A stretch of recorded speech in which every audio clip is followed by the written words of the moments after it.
Well, I'd want to... Just give me a second. Okay. No, I want to talk to you. Okay? I know I will. Just give me a second. Well, why do you need the door closed? Have you been drinking alcohol? No? I need my eyes closed. Why do you need your eyes closed? Because I can't hear them anything else. You can't what? Hear them anything else. You can't hear them? Yeah. You can't hear your eyes. I can't hear my ID. You don't need to hear your ID. I don't need to hear my ID. I just need to know that it's there. Law enforcement in Weston, Wisconsin, responded to reports of a woman passed out in her car near a local convenience store. On April the 25th of 2022, customers had reportedly alerted the authorities out of concern that the woman, who was subsequently identified as 18-year-old Anna Costecki, had gotten into an accident. During their first interactions with her, officers noticed that she smelled of intoxicants and slurred her speech. Body cam footage of what followed was uploaded to the YouTube channel Code Blue Cam, where it was viewed over 5 million times. Costecki refused to present her ID to officers or get out of her car. The teen rambled while looking through her purse, at one point saying that she needed to close her eyes because she otherwise couldn't hear her ID. Law enforcement offered to help her and give her a ride home, but as the conversation progressed, the teen started wailing incoherently. She cursed and insulted the officer interviewing her, repeatedly ordering him to go look for her sister. She then tried to close her car door on him several times before striking him in the genital region. Costecki remained combative as she was pulled out of her car and handcuffed. She kept screaming and kicking at officers, who eventually placed her in the back of their patrol car. Once the doors were closed, Costecki started banging her head on the divider and kicking the seat. She was charged with battery on a police officer, resisting arrest, and was also given a citation for underage drinking. Number 7. Rebecca Cowan. On September the 18th of 2022, police in Cheshire, England, were called to a home in witness by the neighbors of Rebecca Cowan. The 28-year-old, who was severely intoxicated at the time, was found by 2 officers at around 4 a.m. outside her home. She was locked out with her 3 young daughters and shouting, "Get out of my house!" at the empty property as the children sobbed in the street. None of them were appropriately dressed for the cold morning weather, and the officers became concerned for their well-being. They offered to help and eventually located Cowan's key. One of them asked to enter the woman's house to ensure that they were all right. Cowan refused and started making threats while shouting at the police to get off her property. As the officers helped her inside, she kicked one of them and tried to bite the other in the arm and wrist in front of her children. Both officers emerged without injuries from the incident, which ended with Cowan's arrest. Once in custody, she admitted to the police that she became violent when drinking. She had previously been given a 9-month jail sentence at Liverpool Crown Court, suspended for 12 months, for assault occasioning actual bodily harm. Cowan was only 3 days from the end of her suspended sentence when she attacked the officers. She admitted assault and, given her history of violence, was ordered to undergo a mental health evaluation. Number 6. Hermes Caguyas Gasperin. On October the 8th of 2018, Florida man Hermes Caguyas Gasperin attacked his mother for bumping into him while she was making him dinner. Tension in their Bradenton home had arisen after 22-year-old Caguyas Gasperin had demanded his mother cook him dinner, and she'd asked him to wait a few minutes because she was busy. As the woman was preparing some sausages for Caguyas Gasperin, she accidentally knocked into him. He became enraged and started pelting her with the remaining sausages, one of which struck her in the right eye. Caguyas Gasperin then pushed her and put his hands around her neck. Upon being questioned by the police, the young man maintained he'd done nothing wrong, adding that he wouldn't have gotten mad if his mother had apologized for bumping into him. He was booked into the county jail for misdemeanor domestic battery and ordered to stay at least 500 feet away from his mother upon release. Number 5. Rachel Canning. In March of 2014, teenager Rachel Canning sued her parents for financial support, claiming that they'd abused her and kicked her out of their home. The honor roll cheerleader from Lincoln Park, New Jersey, made several grave accusations during the trial. 18-year-old Canning claimed that she developed anorexia and bulimia in her sophomore year after her mother, Elizabeth, had called her porky and fat.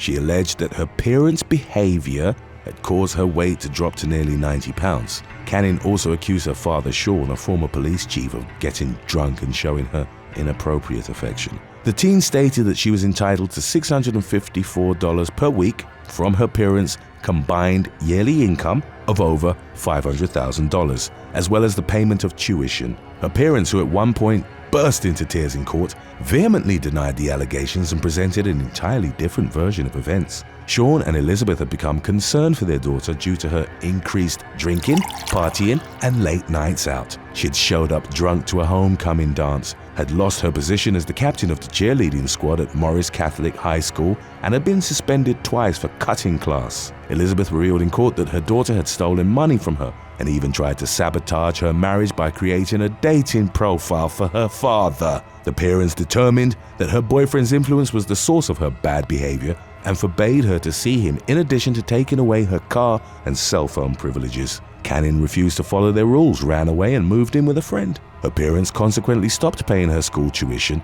She sued them, alleging she was unable to support herself in spite of being 18 and eligible for employment. The judge presiding over the case, Peter Bogard, was presented with a voice message that Cannon had left her mother, in which the teen said that she hated her and wanted to defecate all over her face. The judge claimed he'd never seen such gross disrespect for a parent. Bogard encouraged the family to mend their differences, but also warned the legal representatives from both parties of a potential slippery slope in which parents could no longer lay down rules for their children for fear of litigation. In that regard, he posited what would follow, stating, "We opened the gates for a 12-year-old to sue for an Xbox, a 13-year-old to sue for an iPhone. What about a 15-year-old asking for a 60-inch TV?" All of Cannon's immediate financial claims were denied. Child Welfare Services investigated the matter and conducted interviews with all the parties involved, including Cannon's two younger sisters, but found no evidence to support the abuse allegations.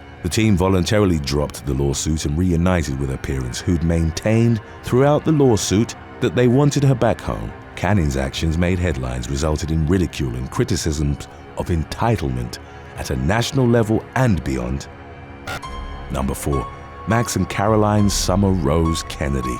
Two members of the Kennedy dynasty were arrested in August of 2017 at a rental home near the family's famed Hyannis Port compound in Massachusetts. Law enforcement were called to the address at around 1 a.m. following a noise complaint from neighbors about a raging party that had involved loud music and fireworks. Officers from the Barnstable Police Department were met by 23-year-old Caroline Summer Rose Kennedy, granddaughter of assassinated former New York Senator Robert F. Kennedy.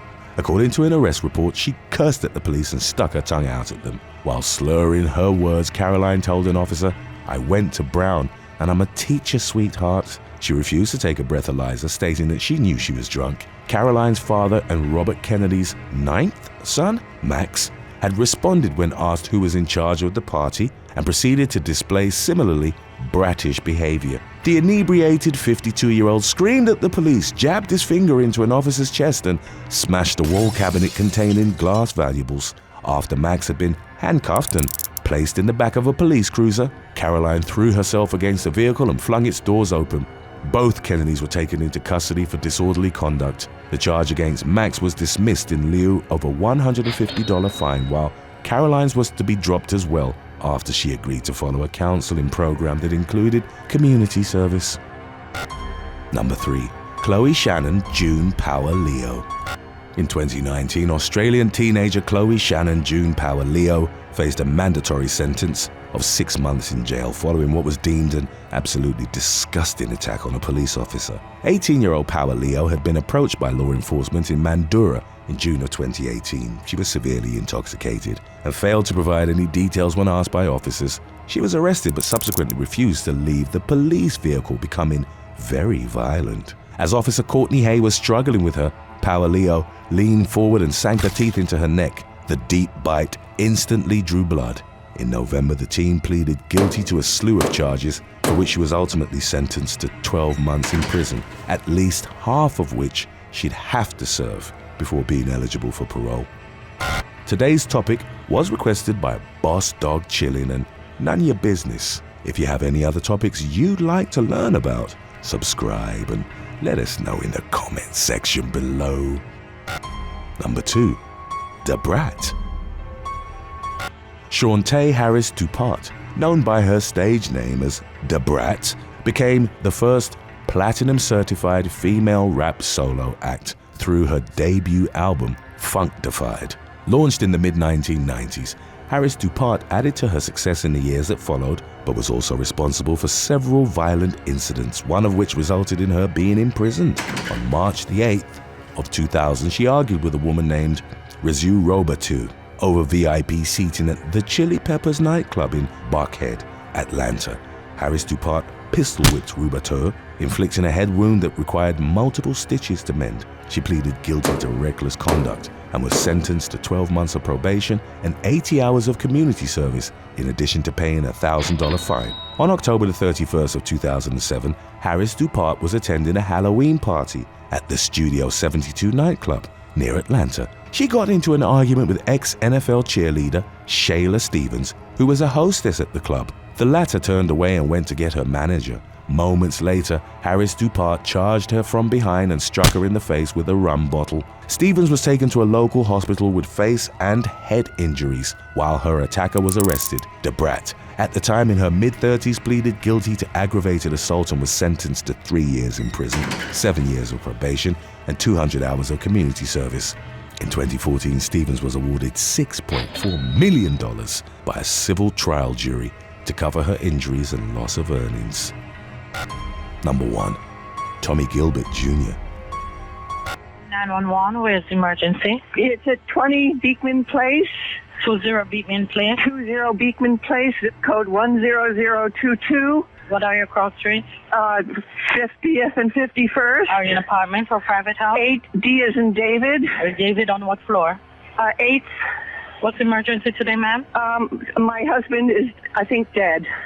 Okay. Please rush. Connect you to EMS. Do not hang up, okay? Hello? Okay, look, Florida, the ambulance for you or for somebody else? It's for my husband. You awake? He's a dead, I think. How old is he, ma'am? He's 60. He just turned 70. By all accounts, 30-year-old Thomas Gilbert Jr. lived a charmed life, backed by the wealth of his father, Wall Street millionaire and hedge fund founder Thomas Gilbert Sr. Growing up, the younger Gilbert appeared to follow in his father's footsteps by attending private schools, proving proficient in sports, and graduating from the prestigious Princeton University. Tommy, as he was known to his friends, wanted to succeed without his family's assistance and tried to start his own business, but mostly floundered in his endeavors. He eventually resigned himself to partying, surfing, and dating socialites, while he remained financially dependent on his father. To the outside world, Tommy was a handsome and stylish heir, but his family and close circle were met with repeated instances of erratic behavior and violent outbursts. Since childhood, doctors had suspected that he was schizophrenic, but Tommy consistently rejected his family's attempts to help him. In 2014, he became a person of interest in the arson of a mansion in the Hamptons, New York City, but was never charged. The burnt property was owned by banking executive Peter Smith Sr., and Tommy had been a close friend of his son, Peter Smith Jr. After they'd fallen out, reportedly over a shared love interest, Tommy attacked Peter in 2013 and broke his nose. The latter didn't press charges but obtained a restraining order. By January of 2015, Gilbert Sr., who'd been covering 30-year-old Tommy's rent in New York City's upscale Chelsea neighborhood, had gradually reduced his allowance. On the morning of January the 4th, Tommy learned that he'd only be getting a few $100s per week. He subsequently showed up unannounced to his parents' Manhattan home and told his mother Shelley that he wanted to talk business with his father. He asked her to get him a soda and a sandwich from the store, and the woman obliged. She'd later remember feeling like something was off and turned back halfway down the block. Upon returning to the apartment, Shelley found 70-year-old Gilbert unresponsive on the floor with a Glock pistol in his hand and a gunshot wound to his head. Forensics would indicate that the weapon had been pressed against his temple with such force that it jammed when a second shot was attempted. Shelley called 911, and when asked who'd shot her husband, she told the dispatcher, "My son, who is nuts, but I didn't know he was this nuts." I think he's just dead. He's been shot. He's been shot? Yes. Okay, are you still willing to try to do, I'm doing compressions now. Can I ask her a question? Yes. Hello, ma'am. You said your husband was shot? Yes. How long ago? Probably 10, 15 minutes ago. 10 minutes ago, maybe. 10 minutes ago he was shot? Maybe 15. By whom? My son, who was nuts. But I didn't know he was this nuts. Tommy was arrested at his Chelsea apartment following a manhunt lasting several hours. The illegal gun purchase was traced back to him, and his internet searches suggested he tried to find a hitman online. In the ensuing trial, prosecutors called the killing the ultimate temper tantrum. Tommy's legal team never disputed that he'd killed his father and tried to make it look like he'd taken his own life. They instead focused on the insanity defense, and Shelley attested that the family had struggled for years with Tommy's mental health, pleading for her son to get the lightest possible sentence. Tommy was ultimately found competent to stand trial. He was sentenced to at least 30 years in prison after being found guilty of 1 count of murder in the 2nd degree and 2 counts of criminal possession of a weapon in the 2nd degree. Thanks for watching. Would you rather spend a week babysitting a dozen preschoolers or on the front line in Ukraine? Let us know in the comments section below.